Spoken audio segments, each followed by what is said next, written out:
वक्त बदल गया है और शादियों तौर तरीकों में भी बड़ा बदलाव आया है। लेकिन उत्तर प्रदेश के बांदा जिले के महुटा गांव में सोमवार को एक शादी ने गुजरे वक्त की याद दिला दी, जब कई बैलगाड़ियों पर सवार होकर बारात पहुंची। यही नहीं, पारंपरिक पोशाक पहनकर दूल्हा भी बैलगाड़ी पर ही सवार होकर दुल्हन लेने पहुंचा। शादी में खाने की व्यवस्था भी पारंपरिक अंदाज में ही की गई थी।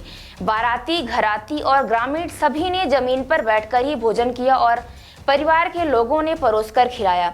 दूल्हे अंकित मिश्रा की चाची और गांव की प्रधान संध्या मिश्रा ने कहा कि हमने प्रदूषण से बचने का संदेश देने के लिए इस तरह की शादी का फैसला लिया। उन्होंने कहा कि प्रदूषण से बचने के लिए गाड़ियों का इस्तेमाल नहीं किया गया।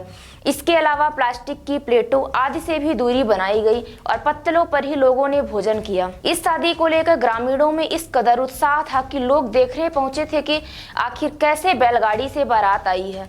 ग्रामीणों ने कहा कि इस शादी के लिए कई दिनों से तैयारियां चल रही थी और कई लोगों से संपर्क किया गया जिनके पास बैलगाड़ी थी, ताकि उन्हें बारात में ले जाया जा सके। दरअसल लंबे समय से बैलगाड़ियां ही प्रचलन में नहीं हैं। ऐसे में बड़ी संख्या में इन्हें जुटाना भी एक बड़ा काम था। ग्रामीणों ने कहा कि यूं तो आज के दौर में बहुत सी व्यवस्थाएं हो गई हैं, लेकिन इस शादी ने उस सुनहरे दौर की याद दिला दी जब बारातें बैलगाड़ियों से ही जाती थी। शादी में ग्रामीणों की ओर से ही तमाम व्यवस्थाएं की गईं और पूरा गाँव मिलकर काम करता दिखा।